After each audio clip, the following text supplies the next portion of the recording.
नमस्कार, आपण पाहता TV9 मराठी. मी वैभव कुलकर्णी. या बुलेटिन मध्ये आपलं स्वागत करतो.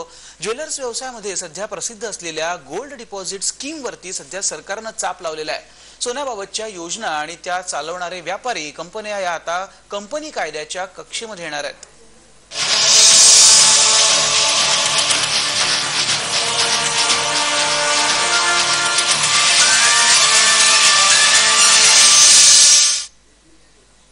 हप्त्यानं सोनं खरेदी करता येऊ शकणाऱ्या योजनांवरती आता सरकारची नजर पडलेली आहे. इतके दिवस सरकारच्या कक्षेबाहेर असणाऱ्या या योजना आणि त्या चालवणारे व्यापारी तसंच कंपन्या या आता कंपनी कायद्याच्या कक्षेमध्ये येणार आहेत.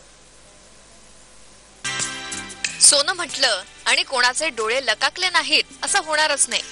भारतीयांना तर सोन्याचं खूप आकर्षण. अनादी काळापासून हे आकर्षण कायम आहे. आजही घरात किती सोनं आहे यावरून घराच्या प्रतिष्ठेचं मोजमाप केलं जातं. फक्त दागिन्यांसाठीच नाही तर गुंतवणुकीसाठी मुख्य पर्याय हा सोनच असतो. त्यामुळे अगदी थोडं का होईना सोनं खरेदी केलं जातच. पण प्रत्येकालाच हे सोनं एक रकमी रोकड देऊन विकत घेता येत नाही. त्यांच्यासाठी अनेक योजना बाजारात आहेत. या योजनांना मिळणारा प्रतिसाद पाहून अनेक बड्या कंपन्याही या व्यवसायात उतरल्यात. पण या योजनांना आता कायमचा चाप लागणार आहे. त्यामुळे बड्या कंपन्यांनी एप्रिल महिन्यापासूनच या योजनांची नोंदणी बंद केली आहे. गुंतवणूकदारांनी त्या दिवसापर्यंत गुंतवलेली रक्कम किंवा त्या रकमेचं सोनं देण्याचा प्रस्ताव ठेवलाय. ही योजना अत्यंत साधी आहे. या योजनेत दर महिन्याला ठराविक रक्कम ज्वेलर्सकडे किंवा गुंतवणूकदार कंपनीकडे जमा करावी लागते. अगदी महिना 1000 रुपयांपर्यंत ही रक्कम यात भरता येऊ शकते. 11 हप्ते झाल्यानंतर 12वा हप्ता ज्वेलर्स किंवा कंपनी भरते आणि जमा झालेल्या एकूण रकमेच्या किमतीचं सोनं गुंतवणूकदाराला दिलं जातं. सोनं घेण्यासाठी एकाच वेळी भली मोठी रक्कम खर्च करणं शक्य नसलेल्यांसाठी ही योजना सहाय्यक होती. पण कंपनी कायद्यातल्या बदलामुळे आता ही योजना पब्लिक डिपॉझिट अर्थात सार्वजनिक ठेव योजना झाली आहे. या योजनेत गुंतवणूकदारांना मिळणारं व्याज 16 ते 17% इतकं असतं. तेही कमाल 12.5% असावं असं नव्या कंपनी कायद्यात म्हटलंय. त्याशिवाय ज्या कंपन्या ही गुंतवणूक घेणार आहेत त्या कंपन्यांच्या एकूण संपत्तीच्या 25% गुंतवणूक घेता येईल. बाजारात मोठ्या प्रमाणावर बनावट आर्थिक व्यवहार होत असल्याच्या पार्श्वभूमीवर कंपनी व्यवहार मंत्रालयानं अनेक कठोर पावलं उचलली आहेत. बँका आणि बिगर बँकिंग वित्तीय कंपन्यांसाठी प्रामुख्यानं ही नवी नियमावली आहे. कंपनी कायद्याखाली नोंदणी झालेल्या ज्वेलर्सनाही या नव्या कायद्याच्या कक्षेत आणलंय. 365 दिवसांपेक्षा अधिक काळासाठी ही योजना चालवली गेली तर ती कायद्याच्या कक्षेत येईल. पण त्यातूनही मार्ग काढून 10 किंवा 11 महिन्यांची योजना सुरू केली आहे. सोन्याचा व्यवहार ओळखीतून किंवा विश्वासातून केला जातो. त्यामुळे डोळे झाकून साध्या पावतीवर व्यवहार केले जातात. पण एखादा ज्वेलर्स दुकान बंद करून निघून गेला तर गुंतवणूकदारांना वालीच उरत नाही आणि अशा प्रवृत्तींना नव्या तरतुदींमुळे चाप लागू शकेल. पण गुंतवणूकदारांनीही आपली कष्टाची रक्कम गुंतवताना काळजी घेणं गरजेचं आहे. प्रशांत लीला रामदास, TV9 मराठी, नवी दिल्ली. आणि आपल्या मते सोनं हा तर खरं तर सगळ्यांच्या जिव्हाळ्याचा विषय आणि म्हणून त्याच्यावरती चर्चा होणं देखील गरजेचं आहे. सर्वसामान्यांसाठी खरं तर ही स्कीम अत्यंत महत्त्वाची होती आणि अत्यंत फायदेशीर अशी होती. आपल्याला माहिती रोज काही जाऊन कोणी सोनं घेत नाही आणि सर्वसामान्य माणूस हा एकदाच कधीतरी सणासुदीला सोनं घेतो आणि या स्कीमचा त्याला थेट फायदा होत होता. मात्र आजच्या कुठच्या अशा गोष्टी आहेत ज्याच्यामुळे ही स्कीम जी आहे ती आता थांबवावी लागते ज्वेलर्सला, याविषयी देखील चर्चा होणं गरजेचं आहे. अर्थात हे जर लोकांच्या फायद्याचं असेल तर ती बाजू देखील लोकांना कळणं हे खूप गरजेचं आहे. म्हणून आपण चर्चा करणार आहोत. कुमार जैन आहेत आपल्यावर स्टुडिओमध्ये, उपाध्यक्ष आहेत मुंबई ज्वेलर्स असोसिएशनचे. तसंच विलास महाजन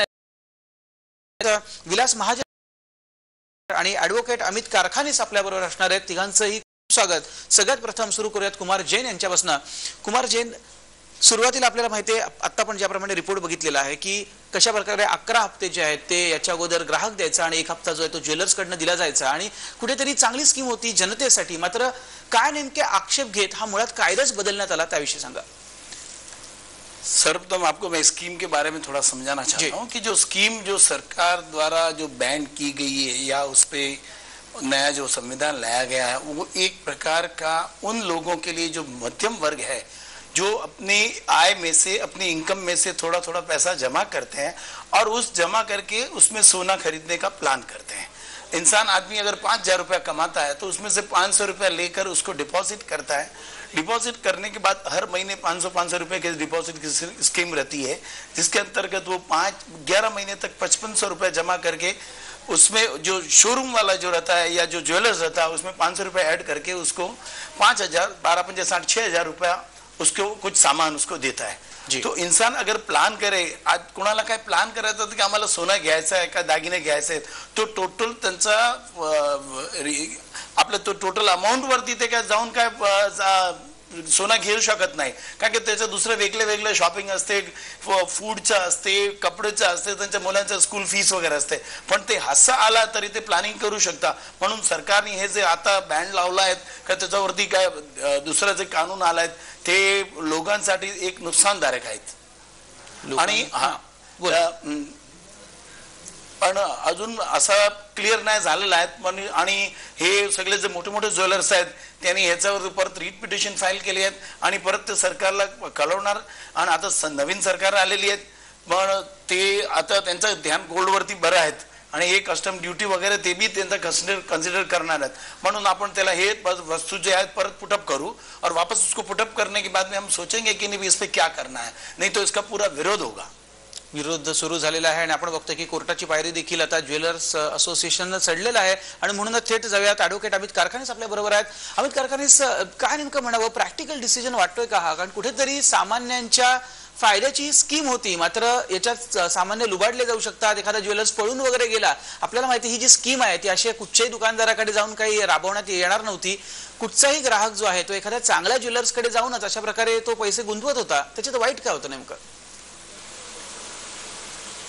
हे बघा, सर्वात पहिले आपल्याला एक फार महत्वाची बाब जाणून घेणं गरजेचं आहे आणि ती म्हणजे की ही जी स्कीम आहे, जे नियम आहेत, हे जे मोठे ज्वेलर्स आहेत आणि ज्या कंपनीज म्हणजे कंपनीज रजिस्टर्ड आहेत आणि ज्या कंपनी फॉर्म मध्ये जे ऑपरेट करतात, म्हणजे या मोठ्या मोठ्या ज्वेलरी कंपन्याज आहेत ज्यांच्या ऑल ओव्हर इंडिया शोरूम्स आहेत, अशा लोकांकरता जे कंपनी फॉर्म करून कंपनीज ऍक्ट खाली ज्यांनी रजिस्टर केली आहे त्यांची कंपनी, अशा कंपन्यांना हे मूळतः ऍप्लिकेबल आहे। आता इंडिव्हिज्युअल ज्वेलर्स म्हणजे जे आपल्या म्हणजे एक आपल्या भारतीय सभ्यतेमध्ये ज्वेलर हा एक घरचा एक विभिन्न अंग मानला जातो। आता असे जे इंडिव्हिज्युअल ज्वेलर्स आहेत, जे छोटी दुकानं टाकून मार्केटमध्ये म्हणा किंवा आपले जुने ज्वेलर्स आहेत, इंडिव्हिज्युअल ज्वेलर जे सोल प्रोप्रायटरी मॉडेलवर काम करतात, त्यांना हे ऍप्लिकेबल आहे की नाही याच्यावर अजून कन्फ्युजन आहे।